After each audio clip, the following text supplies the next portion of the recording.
Hello दोस्तों, कैसे हैं आप सब। तो दोस्तों, हमारी वन लाइनर की एक सीरीज चल रही थी जिसमें हम लोग अध्ययन कर रहे थे उन चीज़ों का।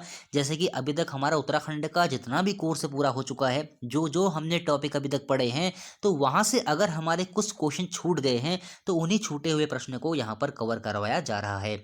और अभी देखा जा रहा है कि वर्तमान में आपकी 4-5 किताबों से उत्तराखंड के क्वेश्चन पूछे जा रहे हैं। तो वहाँ से जो भी इंपॉर्टेंट हमारे क्वेश्चन हैं उनको यहाँ पर कवर करवाया जाएगा। देखिए, यहाँ पर हम जो भी क्वेश्चन रखेंगे ना, सारे के सारे फ्रेश क्वेश्चन रखेंगे। मतलब जो अभी तक हम लोग पढ़ चुके हैं उनको यहाँ पर नहीं रखेंगे। जो हमारे नए क्वेश्चन हैं, जिनके आने के बहुत ज़्यादा चांसेस हैं लेकिन वो क्वेश्चन हमारे छूटे हुए हैं, उनको यहाँ पर कवर करवाया जाएगा। तो चलिए शुरुआत करते हैं। उत्तराखंड महत्वपूर्ण प्रश्नोत्तरी, आज हमारा 5वां भाग इसका होने वाला है। पहला क्वेश्चन है, ब्रिटिश कुमाऊं में चाहबगित चाय उद्यान किसने स्थापित किया। देखिए, मैं आपको हर वीडियो में ये बताता हूँ कि जैसे कि जहाँ मैं आपके लिए वीडियो शूट करता हूँ, जहाँ पर मैं ये सब चीज़ें लिखता हूँ, तो वहाँ पर थोड़ी सी फॉन्ट प्रॉब्लम है। आप सब लोग जानते हैं कि उद्यान इस प्रकार से लिखा जाता है, तो आप लोग इस चीज़ को मैनेज कर लेना। थोड़ी सी फॉन्ट प्रॉब्लम यहाँ पर देखने को मिलती है, ऐसे कोई दिक्कत वाली बात नहीं है, आप लोग इसको मैनेज कर लेंगे।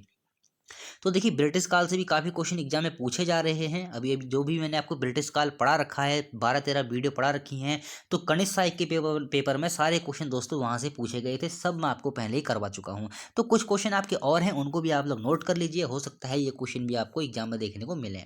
तो ब्रिटिश कुमाऊं में चाहबगित चाय उद्यान किसने स्थापित किया, तो ये किया था ट्रूप ने। कहाँ पर? अल्मोड़ा में। बहुत दोस्तों महत्वपूर्ण प्रश्न है, इसको याद रखेंगे। अगला प्रश्न है, ब्रिटिश कुमाऊं में ब्रिटिश कुमाऊं में पौड़ी के निकट गडोली में चाय फैक्ट्री किसने खोली, तो ये खोली थी D.F. चौफिन ने। यह एक चीनी चाय काश्तकार था। तो ये भी दोस्तों बहुत महत्वपूर्ण प्रश्न है, याद रखेंगे। तीसरा प्रश्न है, तीसरा प्रश्न देख लेते हैं, ब्रिटिश कुमाऊं में फ्री सैंपल स्टेट क्या थी। तो देखिए, ब्रिटिश परिवारों को कुमाऊं में चाय बागान लगाने हेतु आवंटित की गई भूमि।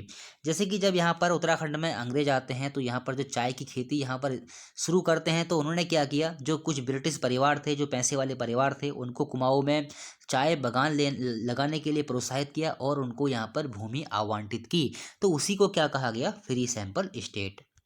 अगला प्रश्न, अगला प्रश्न है, ब्रिटिश काल में रेल पटरियों के लिए पहली बार जलमार्ग से लकड़ियों की ढुलाई का चलन किसने किया।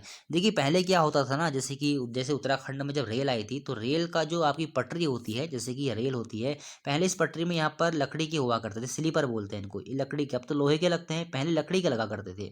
तो इन्हीं जो स्लीपर हुआ करते थे, उनको पहाड़ी इलाकों से काट कर नीचे लाना, तो काफ़ी हम लोग कह सकते हैं कि ढुलाई में बहुत सारा जो पैसा था वो खर्च हो जाया करता था। लेकिन फिर क्या होता, देखिए, विल्सन जो था, इसने एक तकनीक निकाली जल मार्ग के द्वारा। मतलब कि उत्तराखंड में काफ़ी सारी नदियाँ बहती हैं, उन जो बड़े बड़े गिल्टे थे, उन गिल्टों को नदी में बहाकर मतलब नीचे को लाया जाएगा, तो बहुत आसानी से वो गिल्टे नीचे आ जाया करते थे। तो देखिए, ये जो मतलब प्रक्रिया है इस प्रकार की, तो ब्रिटिश काल में रेल पटरियों के लिए पहली बार जलमार्ग से लकड़ियों की ढुलाई का चलन किसने किया, या हमको लोग कह सकते हैं कि जो स्लीपर थे, जो रेल के जो स्लीपर थे, रेल पटरियों के लिए स्लीपर जो थे, उनकी ढुलाई का चलन किसने किया जलमार्ग से पहली बार, तो ये किया था विल्सन ने। अब देखिए, विल्सन ने अपने मजदूरों के लिए सिक्के चलाए, उसके मजदूर उसे राजा विल्सन कहते थे। तो ये क्वेश्चन दोस्तों महत्वपूर्ण है, किसने अपने मजदूरों के लिए सिक्के चलाए थे, तो किसने चलाए थे, विल्सन ने। और इसको राजा विल्सन भी कहा जाता था। कौन कहते थे इसको राजा विल्सन, जो इसके मजदूर थे। अगला प्रश्न है, 5वां प्रश्न, ब्रिटिश कुमाऊं में निरर्थक निरर्थक भूमि को वनों के अंतर्गत कब लिया गया, तो ये लिया गया 1893 में। खलती का किसका अन्य नाम है, बहुत महत्वपूर्ण दोस्तों क्वेश्चन है, तो कालसी का, याद रखेंगे। अमलाव किसकी सहायक नदी है, देखिए अमलाव दोस्तों बहुत महत्वपूर्ण नदी है, ये याद रखेंगे। यह यमुना की एक नदी है, इसको भी आपको याद रखना है। देखिए, ये अमलाव नदी, जैसे कि कालसी जो वाला जो हमारा इलाका है, वो अमलाव नदी के आसपास ही है। तो ये अमलाव नदी आपसे पूछी जा सकती है, कालसी के संबंध में हो सकता है पूछ ले, या हो सकता है कि किसकी सहायक नदी है ऐसा पूछ ले, तो याद रखेंगे अमलाव किसकी सहायक नदी है, यमुना की। अगला प्रश्न है, चंडी पहाड़ी को बौद्ध ग्रंथों में क्या कहा गया है, तो ये कहा गया है अहोगंग। ये क्वेश्चन दोस्तों आते रहते हैं और ऐसे क्वेश्चन बहुत पूछे जा रहे हैं एग्जाम में, तो इनको बिल्कुल भी आपको स्किप नहीं करना है। महाभारत के भीष्म पर्व में कैलाश पर्वत को क्या कहा गया है, तो हेमकूट कहा गया है। योगीश्वर किसका प्राचीन नाम है, तो जागेश्वर का प्राचीन नाम योगीश्वर है। देखिए, जो आपके एग्जाम में जो क्वेश्चन पूछे जा रहे हैं ना, जिन किताबों से, तो उन्हीं किताबों से मैंने ये क्वेश्चन लिए हैं। 4-5 किताबें हैं जिनके नाम मैंने आपको पहले ही बताए थे, बार बार नहीं बताऊंगा क्योंकि वीडियो लंबी हो जाती है। तो उन्हीं किताबों से मैंने ये सारे क्वेश्चन उठाए हैं। 9वां क्वेश्चन हो, 10वां क्वेश्चन हो, ये सब क्वेश्चन मैंने वहीं से उठाए हुए हैं। तो योगीश्वर किसका प्राचीन नाम है? तो ये हो जाएगा जागेश्वर का। 11वां क्वेश्चन है कलुआगढ़ी कहाँ है? तो कलुआगढ़ी कहाँ पर है? रुड़की में। अगला क्वेश्चन देख लेते हैं 12वां क्वेश्चन। 12वां क्वेश्चन है मानिल का किला कहाँ पर है? तो मानिल का किला कहाँ पर हो जाएगा? सल्ट अल्मोड़ा में। विसाड़ का किला कहाँ पर है? तो विसाड़ का किला कहाँ पर है? ये भी अल्मोड़ा में ही है। अगला प्रश्न देख लेते हैं आईने अकबरी में संपूर्ण उत्तराखंड के पर्वतीय भाग के लिए किस शब्द का प्रयोग किया गया है? तो ये बहुत महत्वपूर्ण प्रश्न है। तो कुमाऊं पर्वत शब्द का प्रयोग किया गया है, जो संपूर्ण उत्तराखंड का पर्वतीय भाग है। सिर्फ पर्वतीय भाग की बात कर रहा हूं मैं। आईने अकबरी में संपूर्ण उत्तराखंड के पर्वतीय भाग के लिए किस शब्द का प्रयोग किया गया है? तो कुमाऊं पर्वत। और देखिए आईने अकबरी में ही उत्तराखंड के 21 महलों का भी जिक्र है, इसको भी नोट कर लेंगे। बहुत महत्वपूर्ण दोस्तों क्वेश्चन है। महल कहें महाल कहें, हो सकता है महल वहाँ पर आपके एग्जाम में या महाल आए तो कंफ्यूज नहीं होना है। ये क्वेश्चन बहुत महत्वपूर्ण है।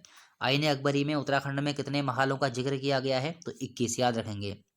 अगला प्रश्न है 15वां, ये भी बहुत महत्वपूर्ण दोस्तों क्वेश्चन है। डोलिनी टीला कहाँ पर है? तो डोलिनी टीला कहाँ पर हो जाएगा? उत्तरकाशी में। देखिए यहाँ से प्राचीन सिंदूरी रंग की ईंटें मिली हैं, इसलिए दोस्तों ये स्थल महत्वपूर्ण है कि ये प्राचीन काल से भी थोड़ा संबंध रखता है यह स्थल। तो डोलिनी जो टीला हो जाएगा कहाँ पर हो जाएगा? उत्तरकाशी में। और यहाँ से प्राचीन सिंदूरी रंग की ईंटें मिली हैं। और देखिए डोलिनी टीले से महिषमर्दिनी दुर्गा की पाषाण प्रतिमा मिली है, जो कि उत्तर पवार कालीन है। तो ये क्वेश्चन दोस्तों बन सकता है कि महिषमर्दिनी दुर्गा की पाषाण प्रतिमा जो कि उत्तर पवार कालीन है, वो इनमें से किस जगह पर मिली है? 4 ऑप्शन आपके सामने होंगे, तो आपका उत्तर क्या हो जाएगा? डोलिनी टीला। अगला प्रश्न है बुद्ध की मूर्ति जिसकी पीठिका पर सिंह व चक्र अंकित हैं कहाँ से प्राप्त हुई है? कालसी से प्राप्त होती है। ये भी दोस्तों बहुत महत्वपूर्ण प्रश्न है, याद रखेंगे। अगला 17वां प्रश्न देख लेते हैं। 17वां प्रश्न है कत्यूरियों की पाली पछाऊ शाखा की राजधानी? तो ये थी द्वाराहाट। ये दोस्तों बहुत महत्वपूर्ण प्रश्न है, आपको आने वाले एग्जाम में देखने को मिलेगा। तो कत्यूरियों की पाली पछाऊ शाखा की राजधानी द्वाराहाट। अंग्रेजों ने उत्तराखंड में सर्वप्रथम भांग की फैक्ट्री कहाँ स्थापित की? काशीपुर में। देखिए किसी किसी किताब में ये भी लिखा गया है अंग्रेज जब उत्तराखंड में सर्वप्रथम आते हैं तो उन्होंने सर्वप्रथम उत्तराखंड में भांग की ही फैक्ट्री स्थापित की थी काशीपुर में। तो ये भी दोस्तों आपको याद रखना है, आने वाले एग्जाम के लिए अच्छा प्रश्न है। 19वां प्रश्न है मंसूरी का सबसे पुराना बाजार कौन सा है? तो लंढौर बाजार। किसी किताब में इसकी डेट दी गई है 1828 में इस बाजार को बनाया गया था या स्थापित किया गया था। तो ये क्वेश्चन दोस्तों आ सकता है। मसूरी का सबसे पुराना बाजार कौन सा रहेगा? लंढौर बाजार। उत्तर पवार कालीन राजाओं का बीघाधारा लेख कहाँ से मिलता है? तो उत्तर पवार कालीन राजाओं का जो बीघाधारा लेख है वो कहाँ से मिलेगा? श्रीनगर से प्राप्त होता है। तो दोस्तों ये सीरीज हमारी चलती रहेगी इसी प्रकार से, जिसमें हमको 20 क्वेश्चन हम लोग अधिकतम इसमें लेंगे, क्योंकि देखिए ज़्यादा क्वेश्चन अगर मैं लेता हूँ तो थोड़ा बोरियत वाला हिसाब किताब हो जाता है। तो दोस्तों ऐसे ही बने रहिए हमारे साथ। फेसबुक पेज से आप लोग हमारे ऐड हो जाइए, लिंक नीचे दे रखा है डिस्क्रिप्शन में। व्हाट्सअप नंबर ही मैंने आपको नीचे दे रखा है, कुछ भी आपको पूछना हो, कोई डाउट हो तो आप लोग मुझे मैसेज कर सकते हैं। तो दोस्तों आज के लिए इतना ही, मिलते हैं अगली वीडियो में। अगर वीडियो पसंद आई हो तो लाइक कीजिए और चैनल को सब्सक्राइब कीजिए।